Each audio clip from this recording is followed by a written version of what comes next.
Friends, कैसे हैं आप लोग।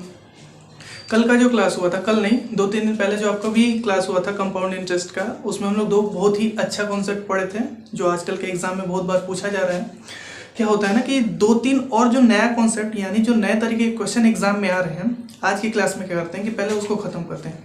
आज की क्लास में 10 7 या 8 या मानिए मैक्सिमम 10 क्वेश्चन हम लोग ऐसा करेंगे जो बिल्कुल नए कॉन्सेप्ट पे है पिछले। और हाँ, अगर आप ये क्लास पहली बार देख रहे हो ना, तो आप प्लीज़ इस चैनल को जाके शुरू से जितने भी वीडियो है इस चैनल पे, अलजेब्रा का पूरा पढ़ाई हो चुका है इस पे, कंपाउंड इंटरेस्ट का हो सकता है कि आज का जो क्लास होगा ये आखिरी क्लास होगा। इस क्लास में आपका कंपाउंड इंटरेस्ट से रिलेटेड जितने भी क्वेश्चन हैं वो सारे खत्म हो जाएंगे। कैलकुलेशन पर 3 बहुत ही बेहतरीन वीडियो आपके लिए लाया गया है। आप उस वीडियो को देखो तो किसी भी कॉम्पिटिटिव एग्जाम में 2 या 3 नंबर आपका क्या हो जाता है, फिक्स हो जाता है। ठीक है, तो स्टार्ट करें आज की क्लास। चलो, आज की क्लास का पहला क्वेश्चन आप लोग लिखो। लिए पहला क्वेश्चन स्क्रीन पर आया हुआ आपके। पहला क्वेश्चन ये बोल रहा है ना कि चक्रवृद्धि ब्याज के किस वार्षिक दर से 625 रुपए पर 3 वर्षों के चक्रवृद्धि ब्याज और साधारण ब्याज का अंतर 80 रुपए है। क्या है क्वेश्चन?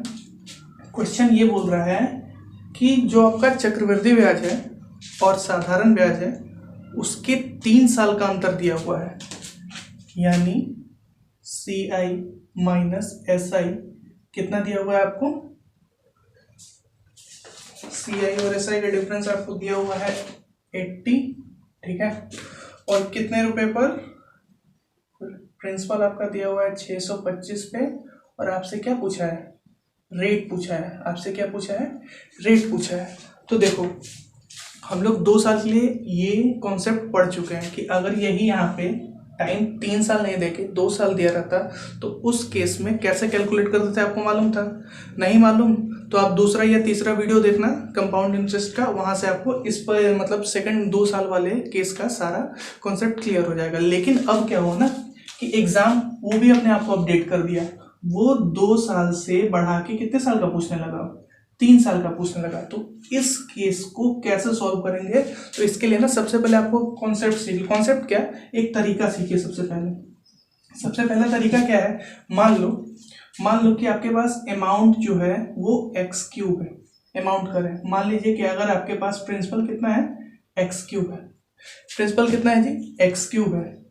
रेट जो है वो 1/x है। रेट कितना है? 1/x है। तो अगर यहां से आप 3 साल का CI निकालना चाहें x³ से, कितने रेट से? 1/x की रेट से 3 साल का CI निकालना चाहें तो 3 साल के CI के लिए आप सबसे पहले डायग्राम बनाते थे। कुछ ऐसा ही तो होता था डायग्राम, इसमें तो दिक्कत नहीं। अब x³ का 1/x यानी x³ का 1/x करोगे तो कितना आएगा? x² आएगा। x कट जाएगा, तो यहाँ पे एक x कटा तो 3 में से 1 गया तो कितना बचा? x²। तो यहाँ पे कितना आ गया? x²। यहाँ x² होता था तो यहाँ भी x² होता था और यहाँ भी x² होता था ना। फिर बताओ यहाँ पे क्या होता था? इसका 1/x, इसका कितना होगा? 1/x। तो x² का 1/x कितना होगा? x होगा। तो अगर ये x है तो ये भी x होगा, ये भी x होगा। कोई दिक्कत नहीं। फिर इस वाले टर्म में क्या आता था? इसका 1/x। तो x का 1/x बताइए कितना आ जाएगा? 1 आ जाएगा। इतनी सी बात आपको समझ में आ जानी चाहिए कि यदि प्रिंसिपल आपको कितना दिया हुआ है? x³, रेट अगर आपको दिया हुआ 1/x, तो 3 साल के लिए CI क्या मिलेगा? पूरा ये मिलेगा। अगर तुम देखो 3 साल के लिए पूरा CI तो क्या है? पूरा कंप्लीट होगा। और अगर 3 साल के लिए सिर्फ SI देखो, सिंपल इंटरेस्ट, तो सिर्फ ये वाला पोर्शन होगा। तो अगर पूरे पोर्शन में से अगर सिर्फ SI वाला पोर्शन निकाल दें तो आपको क्या बचेगा? यही वाला तो पोर्शन बच रहा है ना, यही बच रहा है ना। और जो बच रहा है वही क्या हो जा रहा है? CI माइनस SI हो जा रहा है। यही तो हो रहा है ना कि पूरे 3 साल के कंपाउंड इंटरेस्ट में से अगर आप 3 साल का सिंपल इंटरेस्ट हटा दे रहे हो तो आपके पास क्या बच रहा है? CI और SI का डिफरेंस। तो बताइए CI और SI का जो डिफरेंस आ रहा है वो कितना आ रहा है? डिफरेंस इक्वल टू कितना आ रहा है बताइए आप ही? x + x + x + 1 यानी 3x + 1। ठीक है, तो हमेशा एक बात ध्यान देना कि जब भी अगर आपको प्रिंसिपल कुछ दिया हो रेट कुछ दिया हो तो डिफरेंस किस टर्म में आता है, 3x + 1 के टर्म में आता है। ठीक, तो यहां से आपको एक बात याद रखनी है एग्जाम के लिए कि हमेशा याद रख लीजिएगा कि डिफरेंस अपॉन प्रिंसिपल, क्या डिफरेंस अपॉन प्रिंसिपल का जो रेशियो होता है वो किसके इक्वल होता है, 3x + 1 अपॉन, बताइए प्रिंसिपल कितना माने थे, x³ का। तो इतना देर से आपको यही बता रहे थे, ये छोटा सा टर्म, कि डिफरेंस और प्रिंसिपल का रेशियो हमेशा 3 ईयर के लिए, कितने ईयर के लिए, 3 ईयर के लिए जो होता है वो क्या होता है, 3x + 1 अपॉन x³। ये बात आपके ध्यान में रहेगा, ध्यान में रखना ही पड़ेगा। क्यों, क्योंकि अगर ऐसे क्वेश्चन आएंगे तो आपको क्या करना पड़ेगा, ऐसे सारी बातें आपको ध्यान में रखना पड़ेगा। ठीक है, तो ये तो रहा कॉन्सेप्ट। अब हम कॉन्सेप्ट सीख लिए तो यहाँ से अब सवाल बनाना क्या होगा, बिल्कुल आसान हो जाएगा। ठीक है, तो ये बात हमेशा ध्यान रखिएगा कि 3 साल के लिए आपको कौन सा यूज करना है, ये वाला याद करना है। और 2 साल के लिए हम क्या बताए थे, बताओ, डिफरेंस इक्वल टू क्या होता था, प्रिंसिपल r/100 का स्क्वायर, यही तो होता था, याद कीजिए। डिफरेंस इक्वल टू क्या होता था, p × r/100 का स्क्वायर, कब, जब टाइम आपको कब दिया होता था, टाइम कितना दिया होता था, 2 साल का। और अगर टाइम 3 साल का है तो डिफरेंस इक्वल टू क्या हो जाएगा, प्रिंसिपल इंटू, या तो ऐसे कर दो, या फिर difference upon principal equal to क्या हो जाएगा, 3x + 1 अपॉन x³। और ये 3x + 1 कैसा आया, अभी थोड़ी देर पहले हम लोग देखे थे। तो अब क्या करते हैं, अब आते हैं क्वेश्चन पे। ठीक है,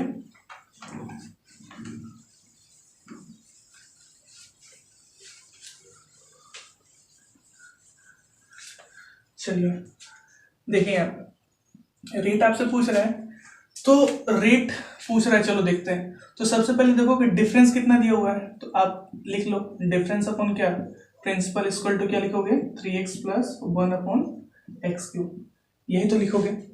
अब डिफरेंस कितना दिया हुआ है, 80, तो यहाँ आप कितना लिखे, 80 लिखे। प्रिंसिपल कितना दिया हुआ है, 625, और ये इक्वल टू किसके हो गया, 3x + 1 अपॉन x³ में। ठीक है, अगर थोड़ा सा इसको काट पीट करो तो ये किससे कटेगा, 5 से कटाओ तो ये 125 बार जाएगा, ये 16 बार जाएगा। ठीक है, यानी 3x + 1 अपॉन x³ की वैल्यू कितनी आ रही है, 16 + 125। अब देखो यहाँ पे भी एक बात आपको ध्यान देना है, यहाँ पे ध्यान देने वाली बात ये है कि आप इसको क्रॉस मल्टीप्लाई करके सॉल्व ना करने लग जाना, तब तो हो गया काम। अगर आप इसको क्रॉस मल्टीप्लाई करके सॉल्व करने लगे ना, तो सोचो क्यूबिक एक्सप्रेशन बनेगा, और क्यूबिक इक्वेशन को सॉल्व करने के लिए फिर आपको एक इक्वेशन बनाना पड़ेगा। तो उससे अच्छा है कि आप यहाँ पे कुछ ऐसा नंबर देखो ना कि किस नंबर का जो क्यूब होता है ना वो 125 होता है। देखते ही पता चल जाए कि 5 एक ऐसा नंबर है जिसका आप क्यूब करेगा तो कितना आएगा, 125 आएगा। तो अगर 5 को ऊपर रखे देखो, तो 5 यहाँ पे रखे तो 5 दिए 15, और 15 और 1 कितना होता है, 16। तो यहाँ पे भी 5 रखने पर 16 आ रहा है, और नीचे 5 रखने पर कितना आ रहा है, 125। तो ये बात आपको देख के पता होना चाहिए कि बस इसको देख के बताओ कि x की वैल्यू कितना रखना है, 5। कैसे पता करेंगे, फिर से समझ लो, x³ की जगह कितना था, 125, यानी x³ 125 कब होगा, जब x की वैल्यू कितनी होगी, 5 होगी। तो यहाँ से अगर आप x की वैल्यू 5 रखते हो तो एक बार ऊपर भी कंफर्म कर लो कि ये 16 आ रहा है कि नहीं। तो हम रख के देखे तो 5 दिया 15 और 1 16, 16 आ रहा था, तो कंफर्म, इसका मतलब x की वैल्यू कितना गिवन है, 5 गिवन है। तो अब आपको क्या निकालना है, रेट। अब बताओ, जो कॉन्सेप्ट लिखे थे उसमें हम रेट किस फॉर्म में लिखे थे, 1/x के फॉर्म में लिखे थे ना। तो अगर x की जगह हम 1/5 लिख दें, कितना लिख दें, 1/5, तो कितना परसेंट का वैल्यू 1/5 होता है, या तो आपको डायरेक्ट याद होना चाहिए, कितना होता है 20%, या फिर अगर नहीं समझ में आ रहा तो इसमें 100 से मल्टीप्लाई कर दो, तो 100 से मल्टीप्लाई करने पर कितना आ जाएगा, 20%। तो रेट आपका निकल के कितना आ गया जी, 20% निकल के आ गया। बात समझ में आया। चलो ये क्वेश्चन आप लोग क्या करो, इसका स्क्रीनशॉट ले लो।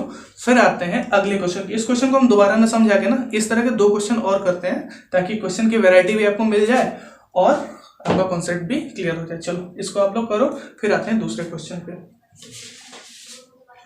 चलिए लिखिएगा दूसरा क्वेश्चन। दूसरा क्वेश्चन ये है कि चक्रवृद्धि ब्याज के किस वार्षिक दर से 30,720 रुपए पर 3 वर्षों का चक्रवृद्धि ब्याज और साधारण ब्याज का अंतर 1500 रुपए है। अब देखो, अब क्या दिया हुआ है, इसमें भी आपसे क्या पूछा है, रेट पूछ रहा है। क्या पूछ रहा है जी आपसे, रेट पूछ रहा है। और क्या क्या गिवन है, डिफरेंस की मैंने 3 साल का अंतर दिया हुआ है और किस रुपए पर अंतर दिया हुआ है, यानी प्रिंसिपल मूलधन क्या है वो आपको दिया हुआ है। ठीक है, तो चलो देखो डिफरेंस आपको कितना दिया हुआ है, डिफरेंस है 1500 रुपये। कितना है, 1500 रुपये, और प्रिंसिपल है आपका इतना। तो बस सिंपल सी बात है, डिफरेंस अपॉन, तो ये लिखे हम डिफरेंस अपॉन प्रिंसिपल। प्रिंसिपल कितना था 30720, इक्वल टू क्या होता था 3x + 1 अपॉन एक्स क्यूब, इतना होता था। तो अब x की वैल्यू कैसे निकालेंगे, एक बार इसको कट करो, एक बार इसको कट करो, कट हो गया, फिर एक बार और कट करके देखो तो ये 75 हो रहा है 2 से काटने पर, ये 2 से काटने पर 1536 हो रहा है, और किसी से कट होगा, ये 3 से कट जाएगा, और ये 5, ये भी 3 से कट जाएगा। तो अगर आप इसको 3 से काटो तो 25, और इसको 3 से काटोगे तो 5, 1, 2, मतलब ये कट पीट के कहाँ आ गया, यहाँ पे आ गया। ये बात हम कैसे लिखे, इतना तो आपको मालूम था ना कि इसकी वैल्यू क्या होती है, डिफरेंस अपॉन प्रिंसिपल होता है। तो यहाँ से आप डिफरेंस की वैल्यू क्या लिखे 1500, प्रिंसिपल की वैल्यू क्या लिखे इतना, और इसको किसके इक्वल किए, इसको। तो फिर इसका जो हम सिंपल फॉर्म मिला है, थोड़ा कटापटा किए इसको, सिंपल फॉर्म मिला है, तो सिंपल फॉर्म में कितना आ गया 25/512। तो अब एक बात तो देख के समझ में आ रहा है ना कि एक्स क्यूब की वैल्यू कितना है 512, यानी कौन से नंबर का क्यूब 512 होता है, पता है आपको, 8 का होता है, पता होना चाहिए। 1 से लेकर 10 तक का क्यूब आपको क्या होना चाहिए, पता होना चाहिए। तो 8 का क्यूब कितना होता है 512, तो एक बार 8 यहाँ रख के देख लो, तो 8 3 24, 24 1 25, यानी 25 यहाँ पे भी क्या कर जा रहा है, सेटिस्फाई कर जा रहा है। तो x की वैल्यू कितनी हो गई, 8 होगी। x की वैल्यू कितनी हो गई, 8 होगी। अगर x की वैल्यू 8 हुई तो r इक्वल टू क्या होगा 1/x, तो 1/x कितना हो गया 1/8। 1/8 कितना परसेंट होता है, परसेंटेज अगर आप नहीं जानते कन्वर्ट करना तो कंपाउंड इंटरेस्ट का सबसे पहला जो वीडियो बनाए थे वो आपको यही बताए थे कि फ्रैक्शन में परसेंटेज को कैसे कन्वर्ट करते हैं, और दूसरा डिजिटल सम का कॉन्सेप्ट उसमें बताए हुए हैं। ठीक है, तो वो जाके आप देख लेना अगर नहीं आता है तो 1/8 का कितना होता है जी 12.5%। अगर ये नहीं निकालने आ रहा तो आप इसमें 100 से मल्टीप्लाई कर दीजिएगा, तब भी कितना आएगा 12.5% आएगा। ठीक है, तो ये क्वेश्चन समझ में आया। तो इस टाइप का क्वेश्चन अब क्या होना चाहिए, आपसे बन जाना चाहिए।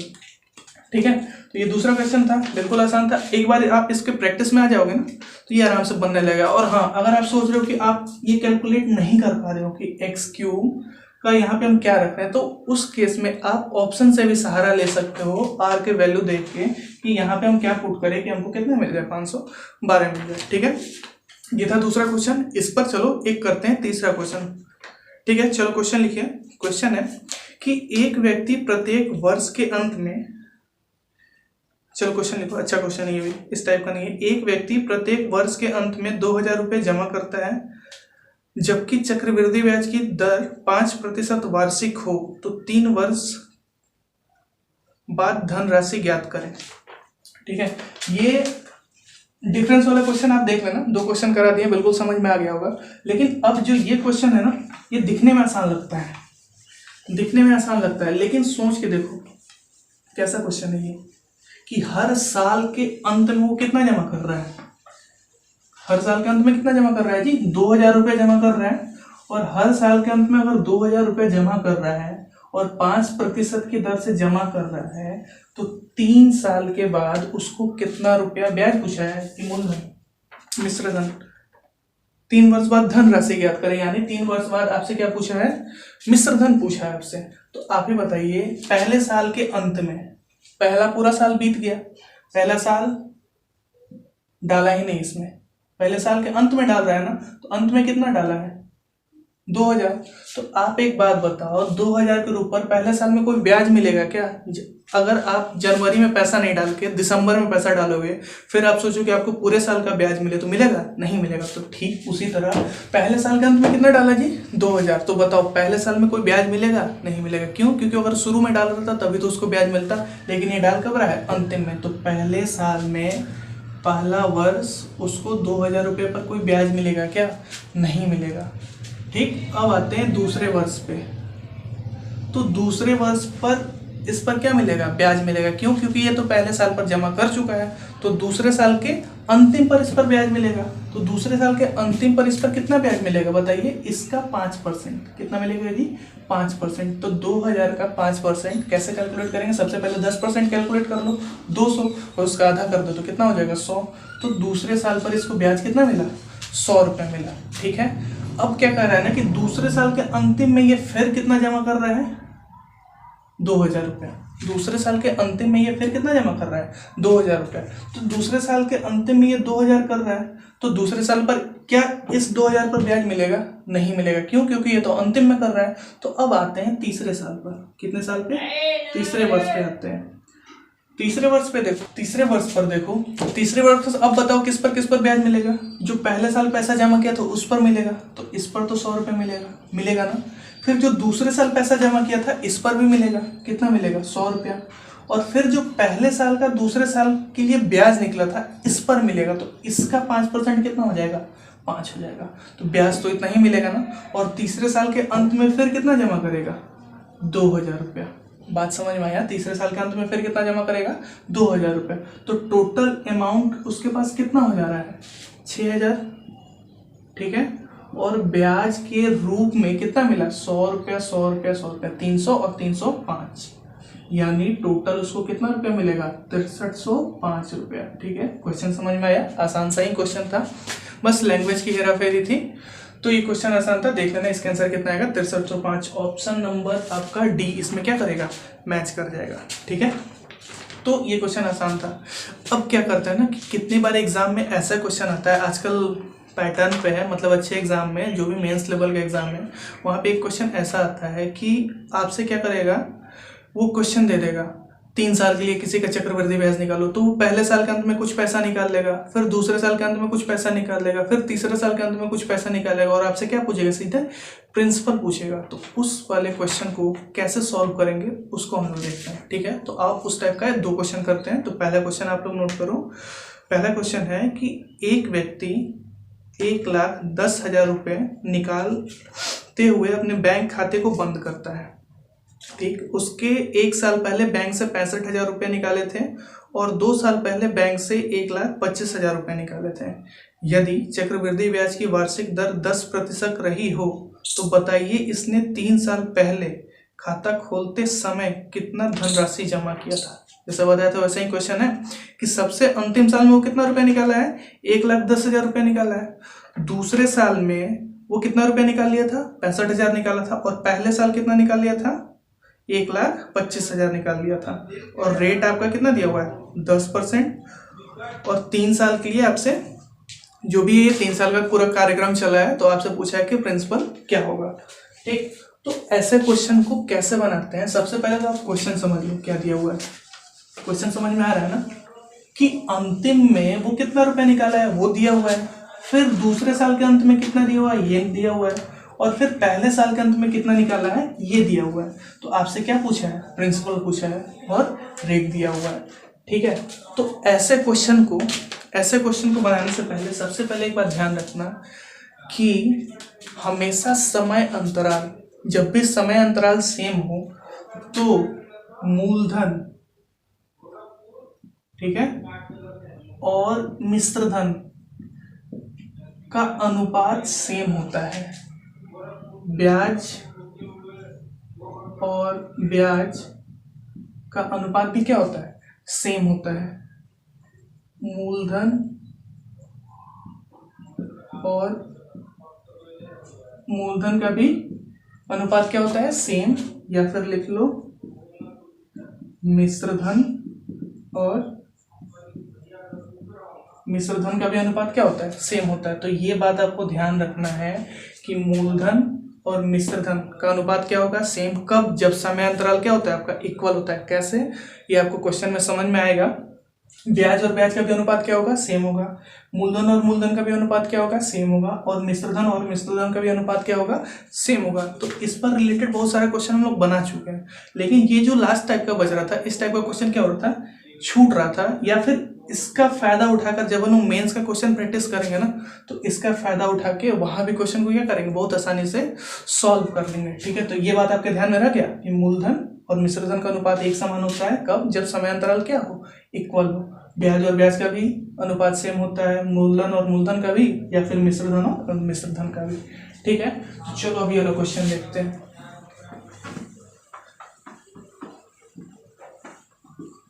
क्वेश्चन बड़े ध्यान से समझना। पहला क्वेश्चन बता रहे हैं, दूसरा भी समझाएंगे, लेकिन पहला अगर समझ में आ जाए तो बहुत अच्छी बात है। देखो दिया हुआ है, रेट आपको कितना दिया हुआ है?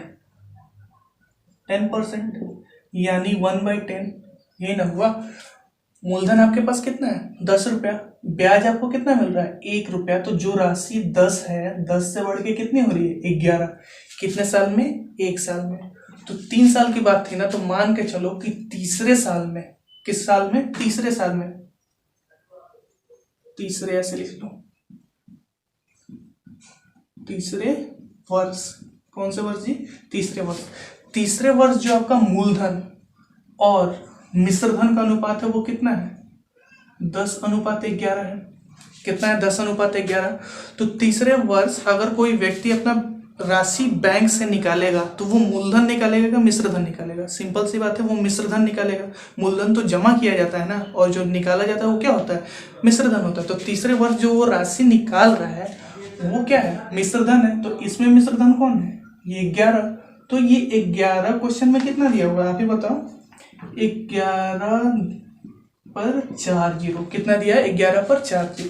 तो अगर वो तीसरे वर्ष इतना रुपया निकाल रहा है तो इसका मान कितना है? 11। तो 11 का मान इतना, तो 1 का मान कितना कितना गुना पर बैठा बताओ? 1 2 3 4, 10,000 गुना पर बैठा है, बैठा है ना।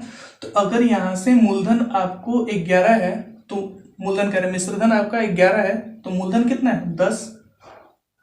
तो मूलधन में 10,000 से गुना करने पर, मिश्रधन में 10,000 से गुना करने पर आपको मिश्रधन प्राप्त हो रहा है। तो मूलधन में भी 10,000 से गुना करने पर क्या मिल जाएगा? मूलधन मिल जाएगा। तो तीसरे साल में आपका मूलधन कितना रहा होगा?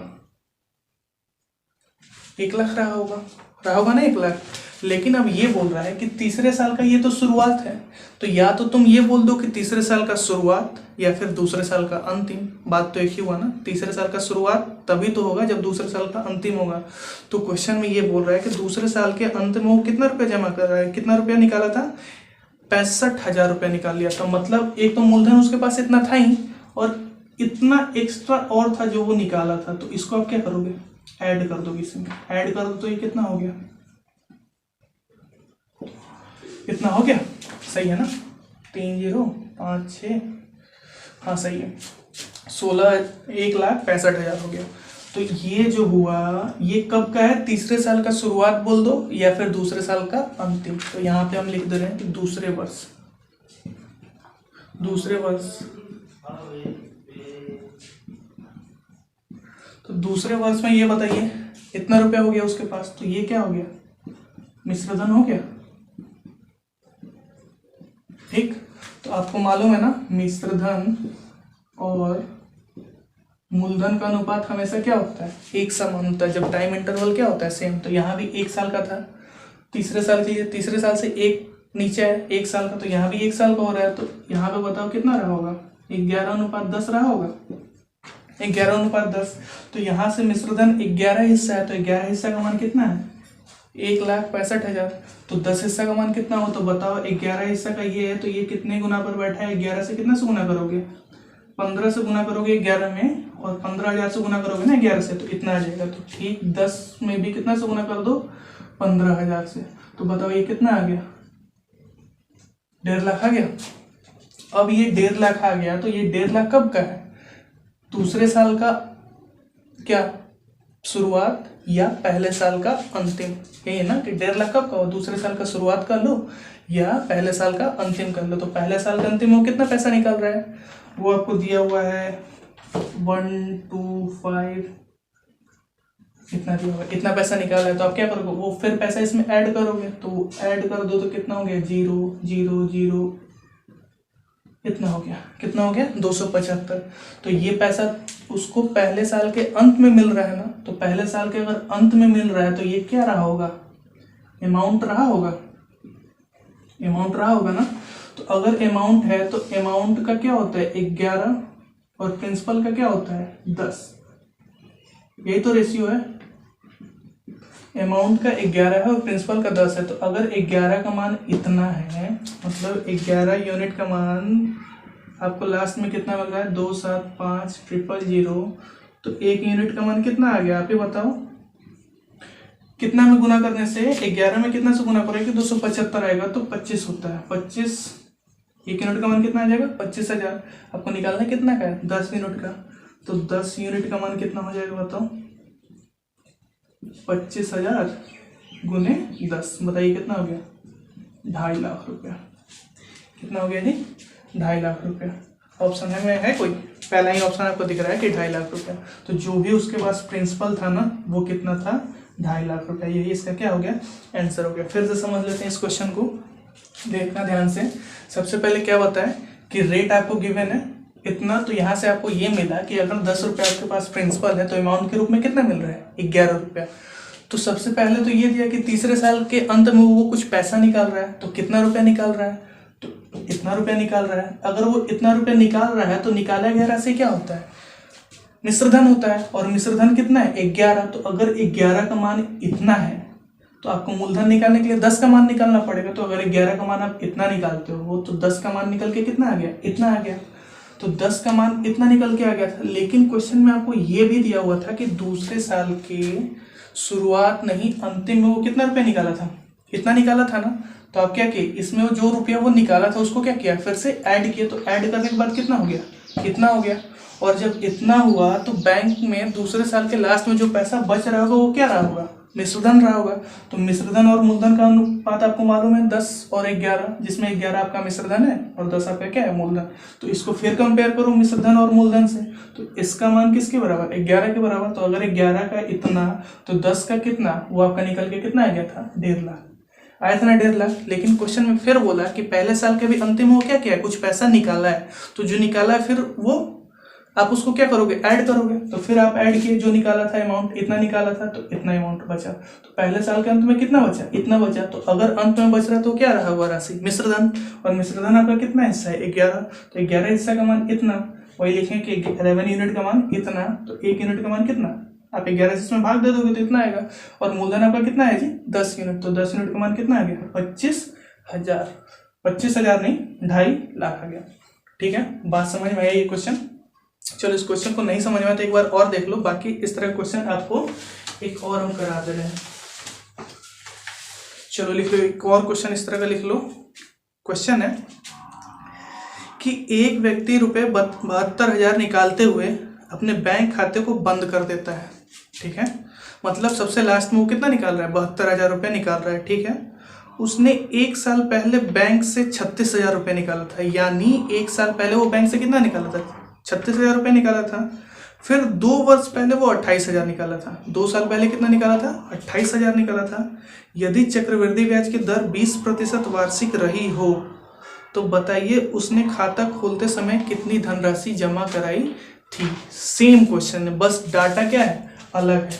अब तो बनाने में उतना दिक्कत नहीं होगा, अब तो आप कॉन्सेप्ट इसका समझ चुके हो कि इसको आपको कैसे बनाना है। स्टार्ट कहाँ से करना है हमेशा लास्ट से करना है। तो रेट बताओ यहाँ पे कितना दिया हुआ है। एक बार एक काम करो आप लोग वीडियो पॉज करके पहले खुद से ट्राई करो, बन जाए तो बहुत ही अच्छी बात है, नहीं तो फिर यहाँ से मैच करा लेना। ठीक है, चलो देखो यहाँ पे अभी देखते हैं हम लोग कितना दिया हुआ है। इसका रेट आपको कितना दिया हुआ है 20% है, 20 है ना। हाँ, तो रेट अगर मान लो 20% है तो 20% को आप 1/5 लिख सकते हो ना, यानी ये 5 से कितना हो रहा है 6 हो रहा है। इसमें तो कोई दिक्कत नहीं है ना, जो अमाउंट है आपका 5 रुपये से कितना हो जा रहा है 6। तो तीसरे साल में कुछ वैसा ही रहा होगा 5 से 6। तो तीसरे साल वो जो निकाल रहा है वो अमाउंट है, यानी 6 को हम किसके बराबर रख रहे हैं निकाले गए पैसे के बराबर 72,000 के बराबर। तो 72,000 के बराबर रखे तो अगर 6 का मान 72,000 तो 1 का मान कितना हो कितना से गुना हो जा रहा है 12,000 से गुना हो रहा है। तो 5 का मान कितना हो जाएगा इसमें 12,000 से गुना कर दो तो कितना हो जाएगा 60,000 हो जाएगा। हो गया 60,000। तो ये तो हुआ कि तीसरे साल के शुरुआत में उसके पास कितना था 60,000। था तो और, लेकिन कुछ निकाल लिया था, तो तीसरे साल के शुरुआत में 60,000 था, और कितना रुपया निकाला था, कितना रुपया निकाला था, 36,000 निकाला था, तो 36,000 इसमें ऐड कर दो, कितना हो गया, 96,000 हो गया। तो यानी दूसरे साल के अंतिम में अब उसके पास कितना रुपया है, 96,000 रुपया। तो अंतिम में अगर 96,000 है तो ये किसका हुआ, मूलधन हुआ ना, ये क्या हुआ आपका, मूलधन हुआ, मूलधन नहीं मिश्रधन हुआ। तो मिश्रधन क्या है, 6। तो इस 6 का मान कितना है, 96,000, यानी कितना गुना पर है, 96,000 6 का कितना गुना पर है, 16,000 के गुना है।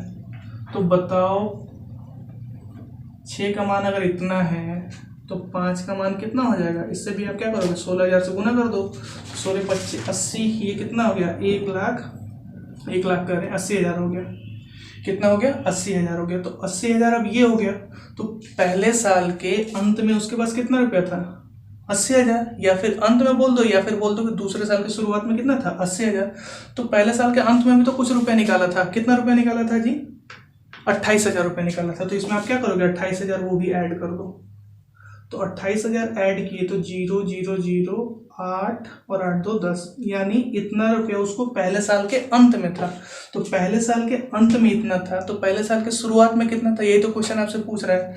तो अंत और शुरुआत का रेशियो कितना है, 6:5, मतलब शुरुआत में अगर 5 रह रहा है तो अंत में कितना हो जा रहा है, 6। तो अगर इस 6 का मान इतना है तो 5 का मान कितना होगा, तो 6 के कितना गुना पर ये बैठा हुआ है, आप बताओ 6 के कितने गुने पर ये बैठा हुआ है। तो 18 छक कितना होता है, 108। तो 6 में अगर आप 18,000 से गुना करोगे तो ये कितना आ जाएगा, 1,08,000 रुपये आएगा। ठीक है, 1 लाख कितना आएगा, 8,000 रुपये आएगा। तो अगर इसमें 18,000 से गुना करने पर इतना आ रहा है तो 5 में भी आप क्या करोगे, उतना से ही क्या कर दोगे, गुना कर दोगे, कितने से, 18,000 से। तो 18,000 तो 18 बचे 90, कितना हो गया, 90,000। तो ऑप्शन में मैच कर रहा है आपका, ऑप्शन में पहला ऑप्शन आपका मैच कर रहा है कि उसके पास शुरुआत में धनराशि कितनी थी, 90,000 रुपया था। ठीक है, तो इस टाइप का क्वेश्चन है। तो अगर आपको लगे कि शॉर्टकट से, तो शॉर्टकट इसका कोई नहीं है। एग्जाम में क्या होता है ना कि इस टाइप का क्वेश्चन आता है तो आपका कॉन्सेप्ट चेक करने के लिए आता है कि आपको कितना आता है, आप 100 में 100 मंगाने लायक हो कि नहीं। आप बोलते हैं ना कितने लोग के क्वेश्चन छोड़ के आने जाना, तो ये क्वेश्चन उसी टाइप होता है कि इसको लोग क्या करते हैं, छोड़ के आते हैं। क्यों, क्योंकि वो टाइम बचा ही नहीं पाते। बाकी क्वेश्चन में इतना ज़्यादा टाइम लगा देते हैं जो छोटे छोटे क्वेश्चन है, तो इन बड़े क्वेश्चन के लिए उनके पास टाइम ही नहीं बच पाता, तो बोलते हैं कि पेपर टफ आया है। ऐसा नहीं होता, कोई भी एग्जाम देने जाओ तो 70% क्वेश्चन उसके क्या होते हैं, ईजी होते हैं, 30% क्वेश्चन ही टाइम टेकिंग होता है। तो उस 30% में कुछ क्वेश्चन ऐसे होते हैं। ठीक है, फिर से समझ लो क्या था, रेट 20%, यहाँ से 5 और 6, यानी पहले मूलधन हमारा 5 था तो मिश्रधन कितना हुआ, 6। तो तीसरे साल में जो वो पैसा निकाला है, कितना निकाला है, 72,000। तो इस मिश्रधन से कंपेयर किए तो अगर 6 का मान 72,000 आया तो 5 हमारा मूलधन था, 5 का मान कितना आ गया, 60,000 आ गया। लेकिन ये बोला है कि तीसरे साल का शुरुआत, तो इस बात पर कंफ्यूज ना करना कि दूसरे साल का अंतिम या तीसरे साल का शुरुआत, बात दोनों एक ही है। तो दूसरे साल के अंतिम वो कितना निकाल रहा है, 36,000। तो जो निकाला फिर तो आप उसको जमा करोगे ना, क्योंकि आपको स्टार्टिंग का अमाउंट चाहिए। तो जो निकाला आप उसको क्या किए, ऐड करें, तो ऐड करके कितना गया, 96,000। तो अब दूसरे साल के अंत में उसके पास कितना बच रहा था, 96,000। तो दूसरे साल के लिए अब आपको मिश्रधन और मूलधन निकालना है। तो मिश्रधन 6 है तो 6 का मान कितना रखे, 96, यानी 6 के 16,000 गुना पर है। तो मूलधन निकालने के लिए 5 निकालना पड़ेगा, तो 5 का 16,000 कितना हुआ, 80,000। तो ये आ गया पहले साल के अंत में या फिर दूसरे साल के शुरुआत में। तो पहले साल के अंत में कितना है, 80,000, और पहले साल के अंत में कितना रुपये निकाला था, 28,000। तो उसको भी उसमें जोड़ोगे ना, तो 80,000 में आप क्या किया, 28,000 जोड़ दिए, तो कितना आ गया, 1,80,000। तो पहले साल के अंत में उसके पास कुल राशि कितनी थी, 1,80,000 रुपया, 1,08,000 सॉरी, पहले साल के अंत में उसके पास कुल राशि कितनी थी, 1,08,000। तो ये जो 1,08,000 है अंतिम में है, यानी मिश्रधन है। तो मिश्रधन कितना है, 6। तो 6 का मान अगर इतना, तो 5 का मान कितना, तो आप इसमें 6 से भाग दिए तो कितना है, 18,000। तो 5 में कितना से गुना कर दोगे, 18,000 से। यहाँ पे आपका आंसर कितना आ गया, 18 गुने 5 90, और 3 जीरो यहाँ पे आप क्या किए, बैठा दिए। तो इसका आंसर कितना आ गया, 90,000 रुपये। क्वेश्चन समझ में आया, नहीं समझ में आया तो फिर से ये कॉन्सेप्ट सीखो आप लोग, बहुत ही बेहतरीन क्वेश्चन है ये, पक्का आएगा। एनटीपीसी के मेंस में ना किसी के शिफ्ट में ऐसा क्वेश्चन जरूर मिलेगा, या फिर अगर आप सीजीएल के लिए जा रहे हो, या फिर आप सीजीएल बोल रहे, सीएचएसएल में भी ऐसा क्वेश्चन पूछा हुआ है, सीजीएल के मेंस में अक्सर ऐसा क्वेश्चन पूछता है। ठीक है, तो इस क्वेश्चन को बड़े ध्यान से समझना। फिर आते हैं आप अगले कॉन्सेप्ट की तरफ।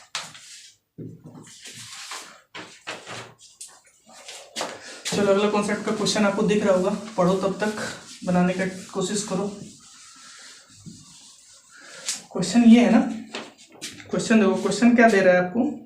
क्वेश्चन दे रहा है कि किसी निश्चित धनराशि पर 6 वर्षों का चक्रवृद्धि ब्याज 4,000 रुपये तथा 12 वर्षों का चक्रवृद्धि ब्याज 9600 है, तो मूलधन ज्ञात करें। बहुत ही अच्छा क्वेश्चन है, बहुत जबरदस्त क्वेश्चन, दिखने में बिल्कुल आसान लेकिन बनता नहीं है जल्दी। इसका हम लोग दो तरीका पढ़ेंगे, एक दोनों ही अच्छा तरीका है, जो तरीका आपको पसंद है वो आप बना लेना। बेसिक इसका आपको पढ़ाएंगे ऑफलाइन क्लास में, लेकिन दोनों जो तरीका आपको बताएंगे दोनों एग्जाम में बनाने वाला तरीका। सबसे पहली बात देखो, अगर इस टाइप का क्वेश्चन मिले आपको, अगर ऐसा क्वेश्चन अगर आपको मिल रहा है, जैसे क्या दिया हुआ कि किसी निश्चित धनराशि पर, मतलब कोई धनराशि हमारे पास P है और 6 साल बाद कितना हो रहा है 4,000 रुपये, 6 साल बाद कितना हो रहा है 4,000, और फिर यही धनराशि का ना 12 साल बाद वो कितना हो जा रहा है 9600 रुपये हो जा रहा है। कितना हो जा रहा है जी 9600 रुपये। तो आपसे ये प्रिंसिपल पूछ रहा है, क्या पूछ रहा है, प्रिंसिपल पूछ रहा है। रेट भी दिया हुआ है, नहीं रेट नहीं दिया हुआ है आपको, तो बताओ ये प्रिंसिपल आप निकालोगे कैसे।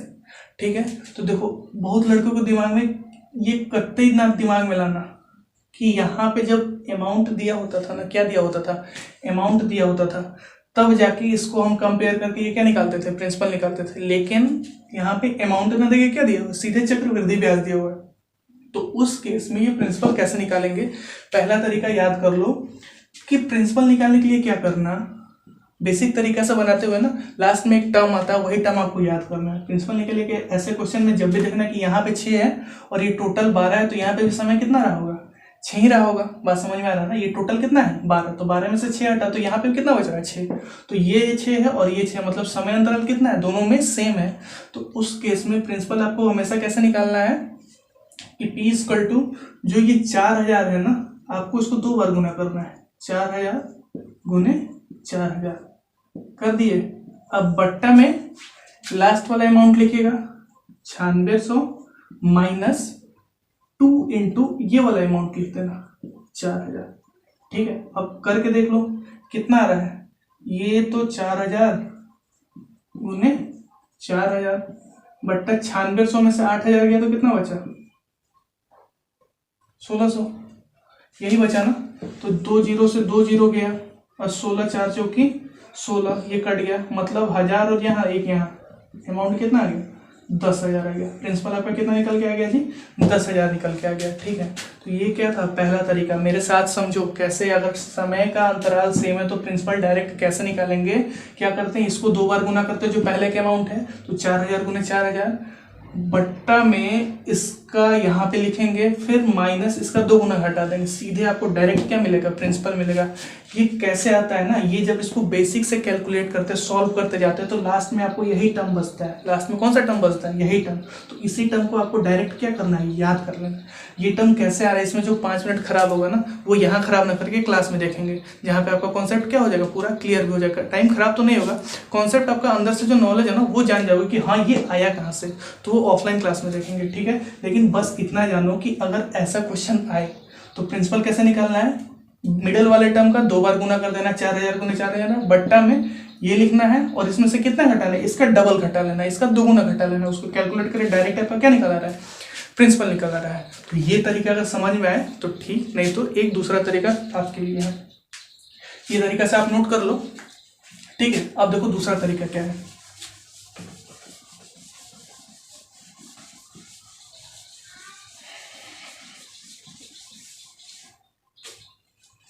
देखिए दूसरा तरीका क्या बोल रहा है, आप बताओ ये प्रिंसिपल है, ठीक है, और ये 6 साल बाद कितना हो रहा है 4,000 हो रहा है ना 4,000, फिर ये 6 साल बाद 4,000 से कितना ज्यादा बढ़ रहा है। ये तो 9600 स्टार्टिंग से हो रहा था ना, लेकिन हम बोल रहे हैं कि सिर्फ 4,000 से ये 6 साल बाद कितना हो रहा है 5600 होगा ना 5600। अब जरा इन दोनों का अनुपात निकालो, तो अगर 8 से कटे, ये 2 जीरो 2 जीरो कट गया, अगर इसको 8 से कटा तो 8 पच्चे 40, 8 सत्ते 56, इतना हुआ ना। तो यहाँ पे और यहाँ पे जो अनुपात है वो कितना है 5:7, तो यहाँ और यहाँ का भी अनुपात क्या होगा 5:7 ही होगा। तो ये कितना हो गया 5:7, 7 हो गया। यहाँ तक समझ में आया? तो अब एक बात बताओ, ये 5:7 है तो ये भी कितना हुआ 5:7। तो इस 7 और ये 5, तो अगर आपके पास 5 रुपये है, कितना रुपया है 5 रुपये, और ब्याज के रूप में कितना मिल रहा है 7 रुपये मिल रहा है। ब्याज के रूप में कितना रुपये ब्याज कर रहे हैं, पूरे अमाउंट के रूप में आपको कितना मिल रहा है 7 रुपये मिल रहा है। तो ब्याज कितना मिला होगा आप ही बताओ। अगर आपके पास 5 रुपये है, वापस आपको कोई 7 रुपये देने जा रहा है, तो ब्याज के रूप में 2 मिल रहा होगा, ये 2 मिल रहा होगा। तो यही ना 2 यूनिट का मान आपको कितना दिया हुआ है ब्याज के रूप में 4000 दिया हुआ है। कितना दिया हुआ है 4000। तो मूलधन आपका कितना यूनिट है 5 यूनिट। तो अगर 2 यूनिट का 4 है 4, तो 1 यूनिट का 2000, तो 5 यूनिट का 10,000। सिंपल सी बात है। 1 यूनिट का कितना है 5 यूनिट का कितना हो जाएगा आप ही बताओ। 5 यूनिट इक्वल टू कितना हो जाएगा 4000 बट्टा 2 गुने 5, तो कितना आ गया 10,000 आ गया। ठीक है, ये क्या था हमारा दूसरा तरीका था। क्या था दूसरा तरीका, फिर से समझ लो। प्रिंसिपल है आपको 4 से 6 साल बाद कुछ दिया हुआ है, 12 साल बाद कुछ दिया हुआ है। तो हम क्या किए कि 6 साल बाद कुछ अमाउंट था, फिर इसके 6 साल बाद ये कितना बढ़ा, तो 96 में से हम 4000 घटाए तो कितना मिला 5600 मिला। तो इतना हुआ। तो अब हम दोनों का अनुपात निकाले, क्योंकि हम जानते हैं कि अगर दोनों का समय अंतराल सेम है ना, तो इसका समय अनुपात जो समय अंतराल क्या है सेम है, तो जो इसके ब्याज का भी अनुपात है वो भी क्या होगा सेम होगा। तो ब्याज का अनुपात ये 5 कितना है 7, यानी अगर 5 रुपये राशि है तो 7 रुपये आप क्या कर जा रहे हो वापस करने जा रहे हो। तो अगर ये 5 और 7 है तो यहाँ भी 5 और क्या रहा होगा 7 रहा होगा। तो 2 रुपये आप अधिक देने जा रहे हो, मतलब ब्याज के रूप में कितना देने जा रहे हो 2। तो ये 2 स्टार्टिंग में कितना था इस गैप के लिए 4000 था, तो 2 का मान 4000 रखे और 5 का मान आप क्या निकालोगे मूलधन। तो मूलधन कितना निकल गया 10,000। ठीक है, तो ये 2 तरीका, जो तरीका आपको बेस्ट लगे आप उससे बनाना। करते हैं इसी टाइप का दूसरा क्वेश्चन है। चलो दूसरा क्वेश्चन लिखो। दूसरा क्वेश्चन ये है ना कि किसी निश्चित धनराशि पर 8 वर्षों का चक्रवृद्धि ब्याज 400 रुपये है तथा 16 वर्षों का चक्रवृद्धि ब्याज 1300 रुपये है। तो मूलधन क्या करो, देख के बताओ सर। 8 वर्ष का बताइए, 8 वर्ष का कितना है 1600 नहीं 1600 नहीं 400 है सर। देख लो आप लोग, क्वेश्चन स्क्रीन पर है, जल्दी से आंसर बताओ इसका।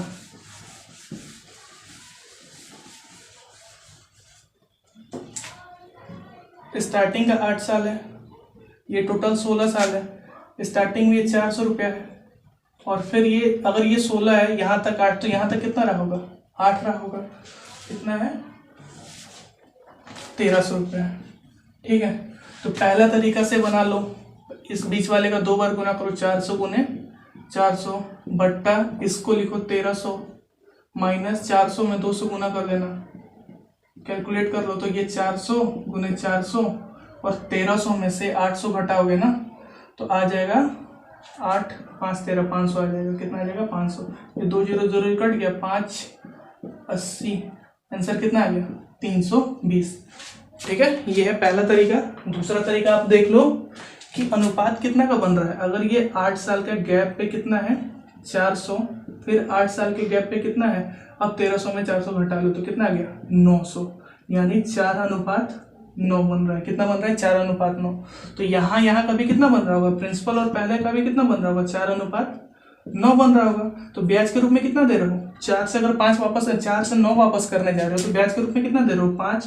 तो इस 5 का मान कितना है 400, इस 5 का मान कितना है 400। तो आपसे इस 4 का मान पूछा, तो अगर 5 का मान 400 तो 4 का मान कैसे निकालेंगे बताइए। 400 बट्टा 5 गुने 4, तो ये 80 और आंसर कितना आ गया 320। ये दोनों तरीका से आपको क्या किए बना के दिखा दिए। ठीक है, तो जो तरीका आपको बढ़िया लगे उससे आप बना लेना इस क्वेश्चन को। बाकी आज का क्लास क्या करते हैं, रह देते हैं। नहीं, एक क्वेश्चन और कर लो, एक क्वेश्चन और कर लो, क्योंकि छूट जाएगा वो। उस टाइप का बहुत ही आसान क्वेश्चन होता है वो। चलो क्वेश्चन आपकी स्क्रीन पर आ गया होगा। चलो लिखो, क्वेश्चन ये है कि तीसरे वर्ष का चक्रवृद्धि ब्याज 120 रुपये है तथा 5वें वर्ष का चक्रवृद्धि ब्याज 3000 रुपये है, तो चौथे वर्ष का चक्रवृद्धि ब्याज याद करें। देखो कितना आसान क्वेश्चन है, लेकिन बनेगा नहीं जल्दी। बताओ, बताइए जल्दी से।